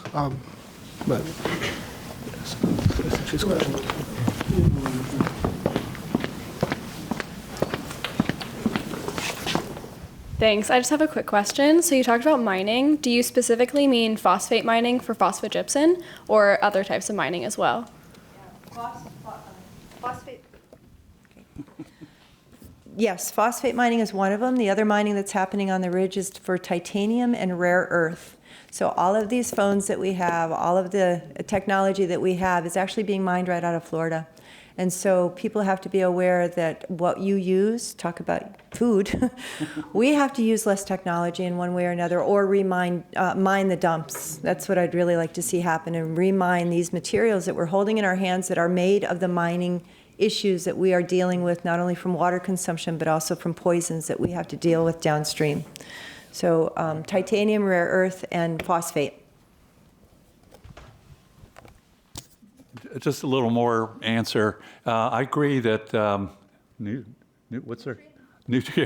They are the reason White Springs stopped flowing. I mean, they are the biggest responsible party for that. But that's the drawdown in the aquifer is also happening because of Jacksonville, which is pumping a lot more water than Nutrient is. Jacksonville is pumping about 100 million gallons a day, and Gainesville is pumping about 20 million gallons a day. So there's a whole regional potentiometric drawdown in northeast Florida that actually is partly affected by paper mills up in Georgia as well, but Nutrient's the one closest.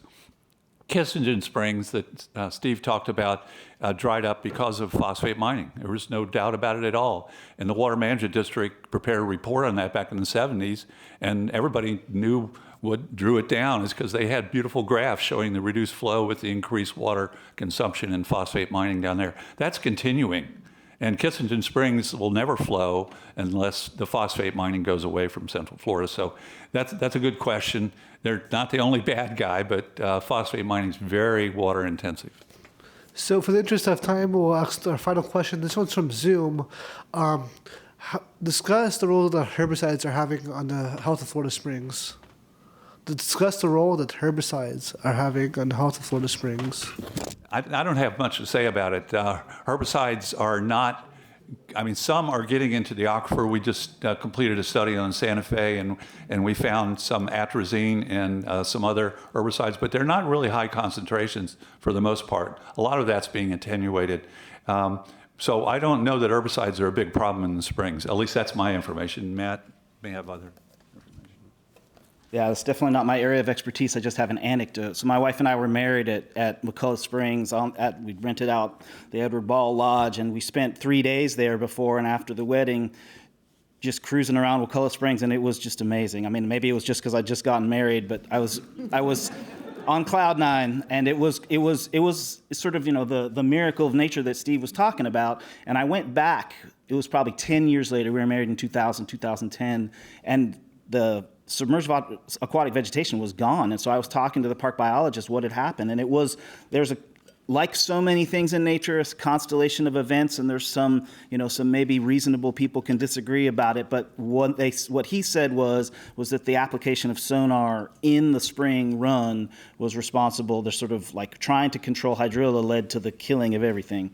That's an anecdote, and it's secondhand, but I think it's important. You know, I remember working with folks on the Ishitucknee pulling water lettuce, and the notion that because it was a state park, we weren't going to apply herbicide. But in other places, we apply herbicide for water hyacinth, for hydrilla, and for water lettuce. And oftentimes, I feel like that the cure is worse than the disease.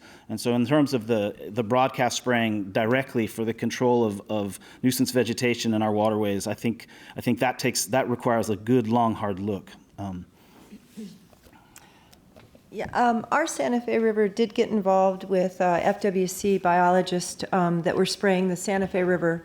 We haven't seen that happen in years. And then the farmers around us that might be using herbicides, there is a question that I think I've heard at Ginny Springs whether or not that's responsible for reducing the amount of plant vegetation that's in the river. I don't think they've confirmed exactly if that's the reason for it, but we do not see the eel or the tape grass and the sag grass like we used to. Used to be, you used to go down the river and it would be all over your boat, all over your butt if you're in a tube. That's not happening anymore. So that vegetation has not returned since we had the floods of 2012, and I don't think that's from the herbicides. But the herbicides are interesting because now we have so many solar fields. We have 5 located right north of the Santa Fe River, large solar fields. As you know, they're I think under 75 megawatts or whatever the ruling is to have a solar farm that doesn't have to have certain permitting conditions. And so there is a request that we've put forward when we've met the solar farmers that they would use sheep instead of herbicides, because we are concerned that that'll be an extra nutrient load that we didn't experience when they were just fallow fields or when they were empty fields. So it's a good question, and I don't know the answer, but no. Alachua County has done some sampling for herbicides and pesticides, and we're not seeing it really in the groundwater and private wells that we've sampled, but it is in our surface water. So we have seen some very low level detections, and then some that are just real detections that we're seeing in our creeks around here. We have had a question of like, are we just missing an event at the springs? Like, does it come out as a slug and we're just missing when it comes? So it is something that I would like to examine a little more, but I think it's a question that's still out there. Absolutely. I think that ends the Q&A portion of the event. Let's give everybody a round of applause. Thank you all so much again for this wonderful panel. I invite everybody for a brief lunch. There should be sandwiches and chips and all these other goodies right around the corner. The lunch will be about 20 minutes, and then afterward, the workshop portion of the event will begin. So thank you. Good to see you, man. Yeah, nice to take you too. Guys, can we get a picture together? Where? I'll get somebody. 1 second.